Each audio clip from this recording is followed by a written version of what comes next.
And guys, it's How you all doing, love sir? between Rolo and Mike, man. It's all love, man. I know. Well, I want to get on a show with you at some point, Mike, because I think like a lot of the misinterpretations, a lot of things that have been going on. Like I think, when was it? August when you guys were out there? I forget when you guys I did. think It it was was it August. July? Yeah, maybe it was this summer. It Yeah, was in the summertime, and I was watching the conversation, the first conversation between you guys. Yeah. And I think that a lot of guys who follow like someone like Mike or somebody who's sort of like a big personality online, I think that there is this presumption that that the red pill like red pill is like a big deal right now, and it's not just Mike who's like this. Like Tim Pool's getting into this as well, and was it Louder with Crowder, Stephen Crowder's? He's getting on all these topics. They're acknowledging a lot of RP, and they're starting to at least toy with the idea that maybe issues of masculinity and things like that are something that we ought to be talking about. Something I've been saying that we should be doing for like 10 or 12 years now. And then so when you guys are talking with Mike on his show, I know what you're saying because a lot of the stuff that you say on this show and when you're on other guys' shows, like straight out of my book, it's just you're paraphrasing it. And of course, I don't have a problem with that. I think the red pill is open source. And so when guys say, well, what do you think about Mike? What do you think about Tim? What do you think about Stephen Crowder? And I'm like, well, that I see why they think that it's very popular and they want to have these conversations. And to Mike's credit, at least you guys were on there and you were having that back and forth. And there was a lot of people be scared to have that conversation with us, and Mike is a real one, exactly. So I just wanted to give you props too, Mike, because I think just like having the conversation is the most important part. Here's my position on it though. I did take some issue with some of the things you said in the video you did about me, and I'll tell you why. Excuse me. You gave like a 20-minute like intro to the show, and the breakdown kind of seemed like it was softening up your people to not really respect me or to not take me that serious. And I was just sitting there confused, like, why did you say these things? Especially when you gave the breakdown of Joe Rogan. Okay, he made the $100 million deal with Spotify, but where's his character? I'm like, why would he say that? Does he know Joe personally? But that was being used as an analogy for me. Like, okay, you see these guys are successful, but what have they done? They might have money, yada, yada, yada, but what have they done? You know what I mean? So I was like, that was weird because I've done and do a lot, like actual businesses. You know what I'm saying? So I took issue with that. And also, just to preface it, I never intended to like debate Fresh and Myron or anything like that about red pill or whatever, because to be 100% honest, I never heard the term red pill so I started reading comments after the first time I was on that show. Even going on there, I didn't know that the guys was, pretty much waving the flag for red pill. I never heard the shit at all except for the Matrix. You know what I mean? So my YouTube guy, excuse me, he told me that these guys, fitness and finance, yada, yada, yada. And I'm like, oh, I fuck with that. I like that. Then I skimmed through some of the videos because I had not seen the content prior to my guy telling me about them. You know what I'm saying? So, cause I live in my little bubble sometimes when it comes to content, and I watch a lot of, like, when you watch certain things on YouTube, that's all that kind of shows up.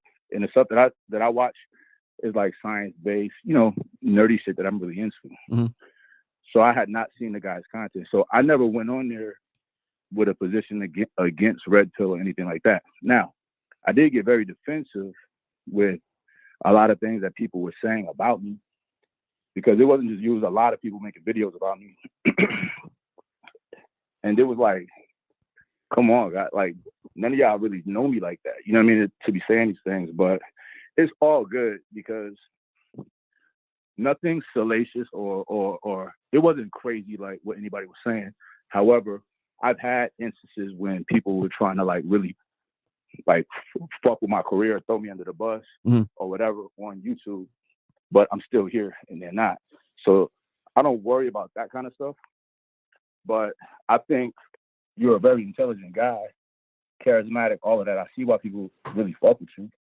But I would have liked for maybe you'd have had asked them guys about me, or maybe reached out to me to maybe get some of my perspective on whatever questions that you had, because I felt like the way that you presented me to your audience was in a way to like kind of discredit me before getting into the conversation. How about this? I'll say this, man. We could bring y'all together and you guys could have a peaceful discussion. I would love to do that. But you know what I'm saying? Let me can I go ahead. Let me address the whole thing about Joe Rogan, because that wasn't a cut on you, Mike. That was actually a cut on the guys who put a lot of gravity on someone like Joe Rogan. The reason why I said that is because Joe Rogan came up on YouTube and became the #1 podcast on YouTube, and then of course he sold out to Spotify for $100 million. So the point I was making about that is that the guy it doesn't matter necessarily what Joe Rogan was saying, because whether you agree with him or you disagree with him, the final thing is he's got $100 million, right? So he won the game. Yeah. And I've had this conversation with John from Modern Life Dating too. It's like, respect the hustle, right? Yeah. And I 100% agree with that. But it's like, at what point is it about the money that justifies anything? Like, I think a lot of people have said that, like, Joe Rogan, since he has joined Spotify, he's been the target of a lot of campaigns from like a lot of woke people, a lot of the wokies at Spotify who want to delete some of his videos. They want to delete his, especially the ones with Jordan Peterson. Yep. The ones that they don't necessarily agree with. They made him like fact check all this bullshit. Right. So you don't see Joe Rogan fighting that, because $100 million that I won, and that's all that really makes any difference. And the only reason I was bringing him up is that and this isn't against Mike, it's against this idea that if a guy has more money than God, that no matter, like Jeff Bezos, you could say the same thing about Jeff Bezos, right? I have done show after show about Bill Gates or Jeff Bezos and his girlfriend after divorcing Mackenzie and everything. And the #1 thing that I get from these guys is, it doesn't matter, he's the richest man in the world. So does that mean that everything that he says is right?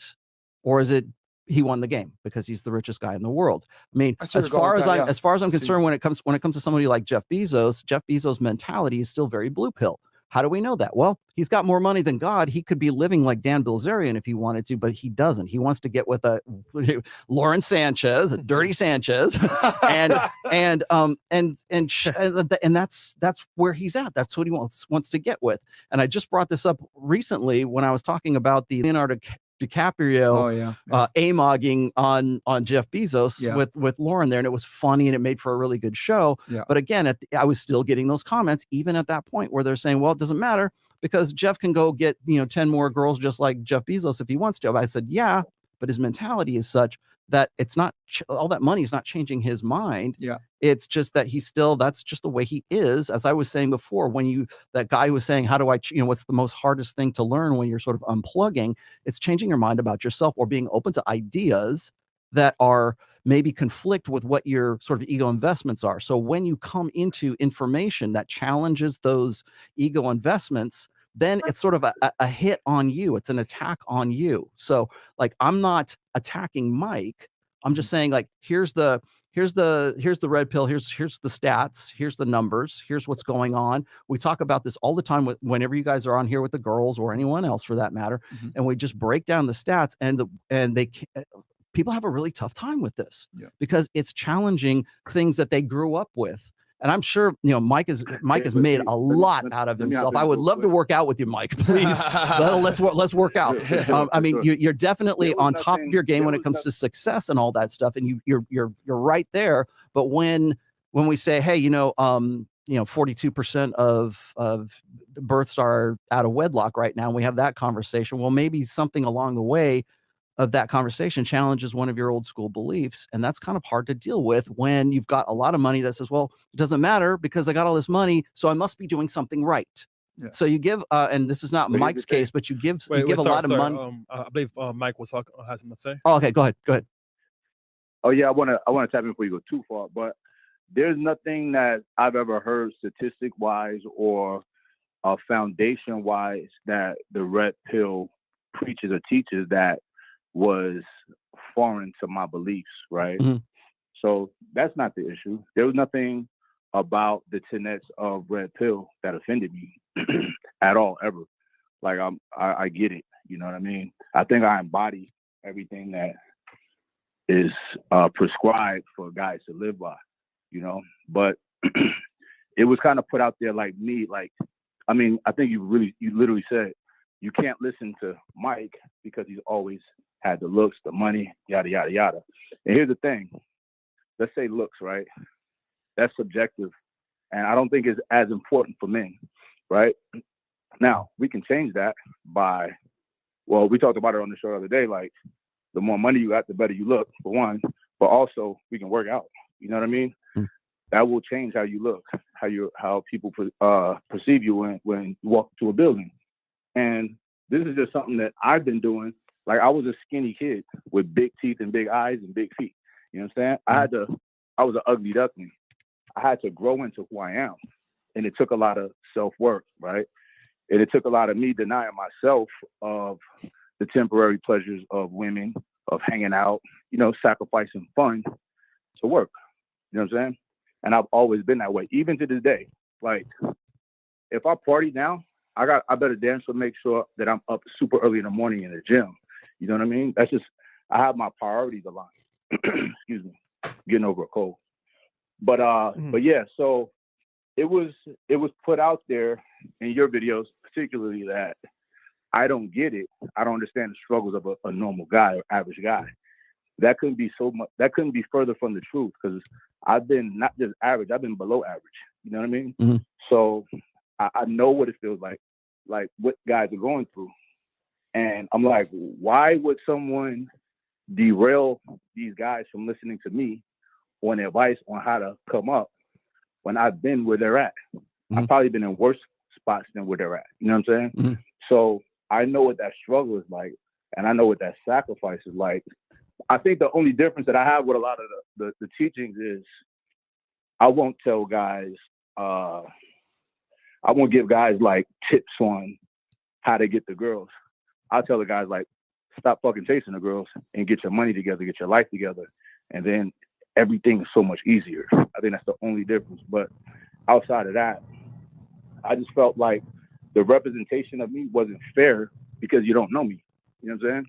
Mm-hmm. So, we'll make the introduction, man, and we'll bring you guys together, and you guys could definitely, you know, I think this would be a great discussion in person for sure. Yeah, you know, definitely. I think there's a little bit of misinterpretation on both sides. I think we're talking past each other, honestly, because like at the beginning of all my shows, whether it's with Michaela Peterson or whoever, like if I ever do a breakdown video, I always make this caveat. I said, this is not about the person. It's about it's an illustration of a point or a principle.